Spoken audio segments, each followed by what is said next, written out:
So what the heck was I thinking? Picking a title that gives me a chance to tell two different types of jokes? Do I go nuclear or do I go video game? Well, how about both?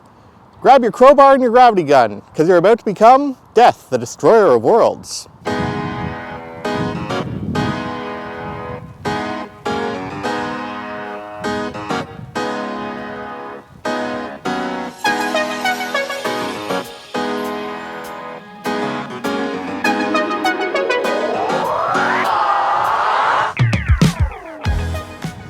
Hey there friends, welcome back to the channel. My name's Alex Laux and I have a camera review for you today.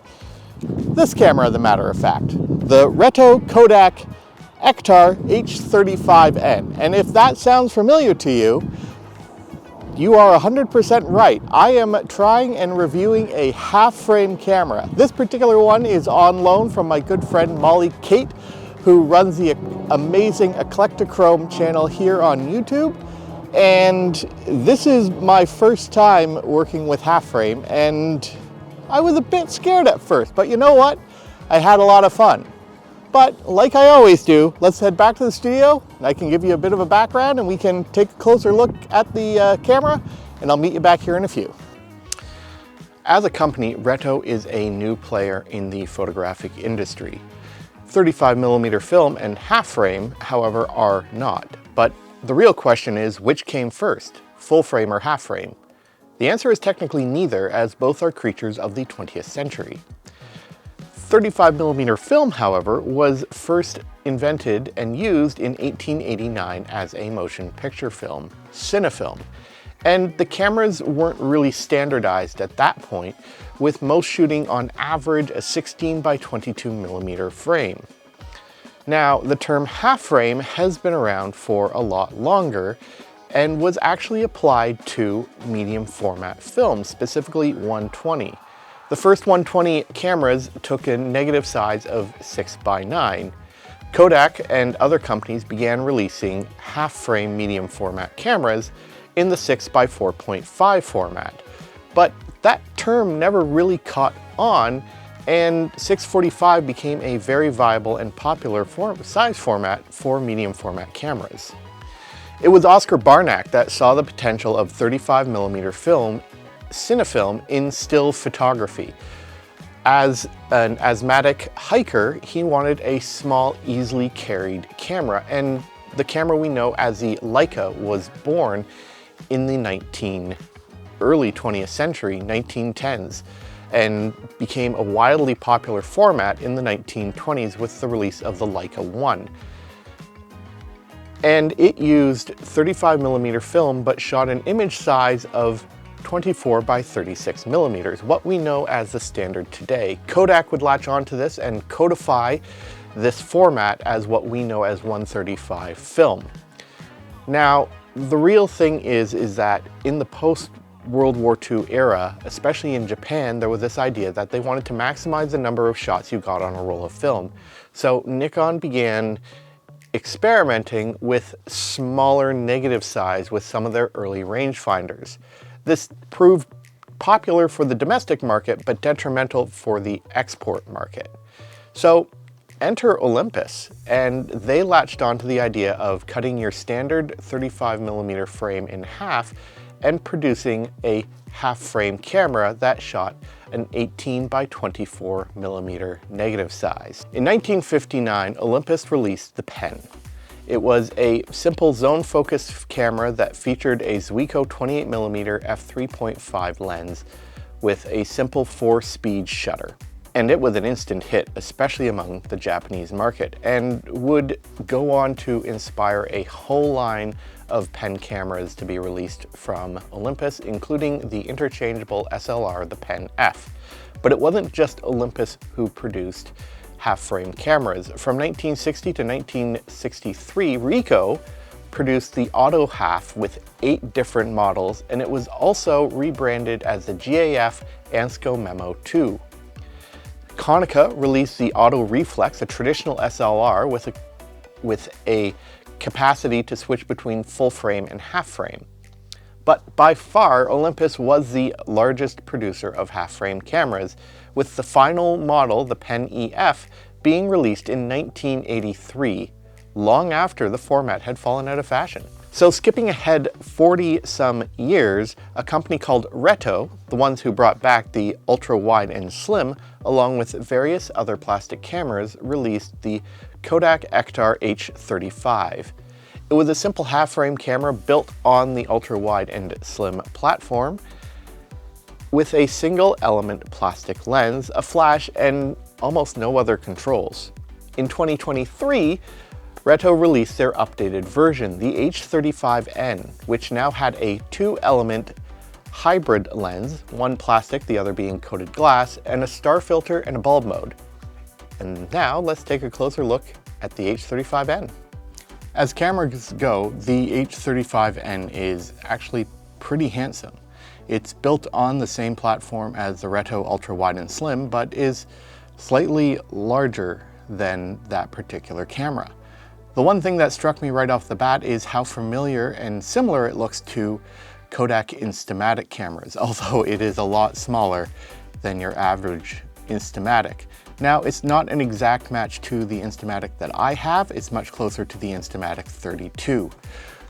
But taking a look at the camera, it's actually not that bad. It is mostly plastic. It has an aluminum faceplate on it, but it really doesn't add much structurally to it. I like the retro Kodak styling here, the bezel over the lens to help keep your fingers away, and the more modern Kodak logo in the corner. You know what, it's really not that bad of a camera. Lightweight, holds well in the hands. Nice little reminder here on the back.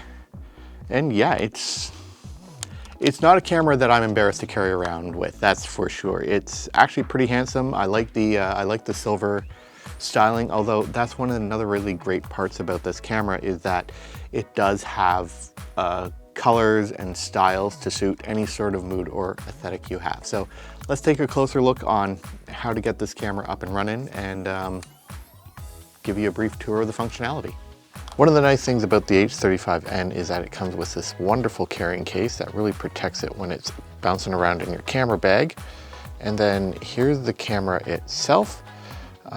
Starting here on the front plate, you got your lens, the 22mm hybrid lens, lovely bezel. You got your small flash, and there's your viewfinder. As you can see, it's kind of cropped into that portrait format for the half frame.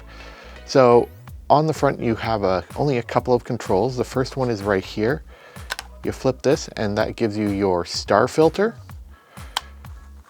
And then up at the top, there is the no flash and flash symbol. So by twisting it this way, it's a little stiff. You actually will activate the flash if there is a battery loaded. And it also sets the aperture to f8. So you can work the camera in that f8 aperture if you need that little bit of extra light in. And you don't have to activate the flash at the same time, you just keep the battery out. But it is a better performer at f11 with the flash off. Up here on the top plate, you've got your frame counter. It's not exactly that accurate, you kind of guess, but there are 3 arrows, and the middle one really is the one that your frame is on. You have your shutter release, it's in a nice little section here, and then there's your mechanical shutter release. And by putting something in here, it switches the camera shutter to bulb mode. On the back, you have your flash ready light and your viewfinder window. Frame advance is on the opposite side. And then this is your film door. Open it up here, and there you have the interior compartment. Really slow, film loads in here, comes across, and close it.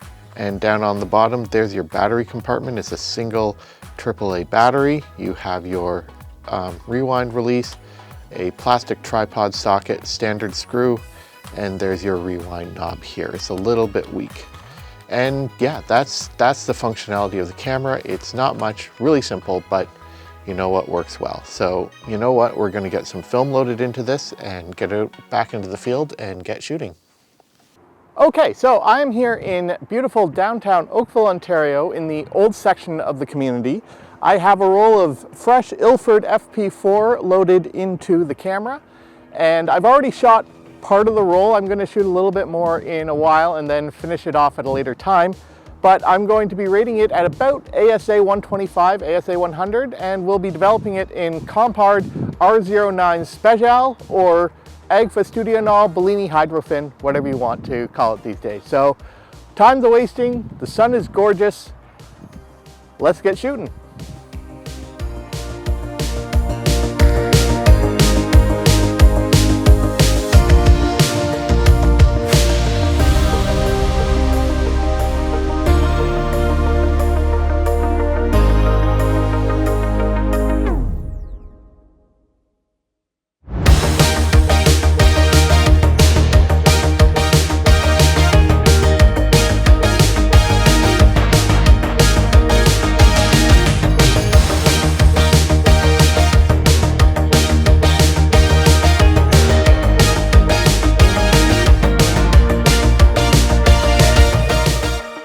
There's something incredibly fun about using this camera. The small, lightweight nature makes it easy to carry around. It also offers up plenty of challenges, such as composing in half frame, doubling the number of shots on the roll, and of course picking the right film for the lighting conditions based on the fixed aperture and shutter speed.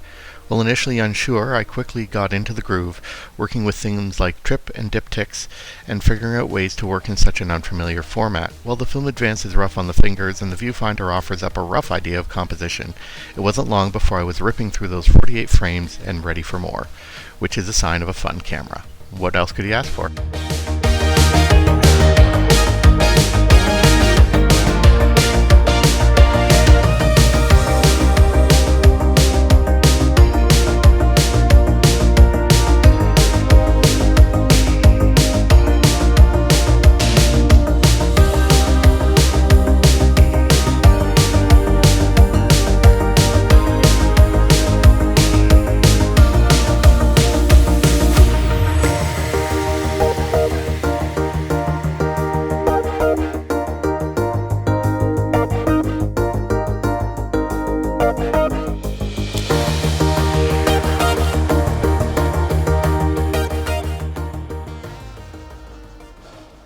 All right, I blew through most of the frames left here. I think I have about 8, maybe 9 frames left on the roll. So I'm gonna save those for another time because it just makes it a lot easier to shoot these half frame cameras, at least in my experience.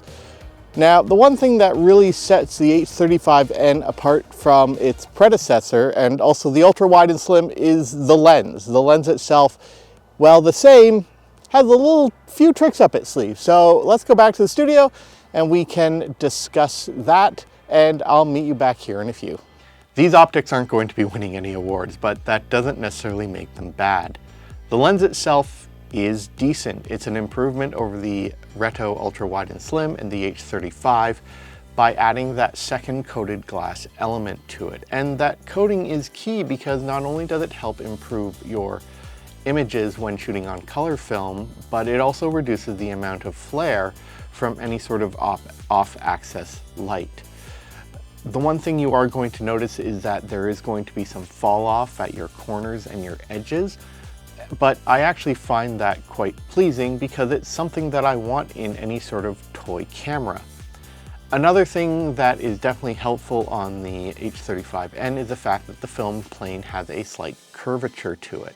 This is an old trick. I've seen it in Agfa clacks and Agfa clicks, and it does really help reduce the amount of distortion and improve overall sharpness.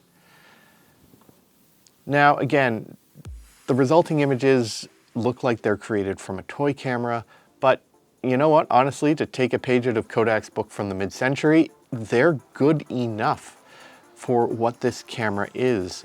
The small aperture and wide angle ensures you have a wide enough depth of field, and there's a few extra tricks that this lens has. Most notably, there is a star filter that you can slide over the front of the lens, and this adds an etched grid in front so that when you're shooting at night or in areas where you have points of light, those flare out like stars.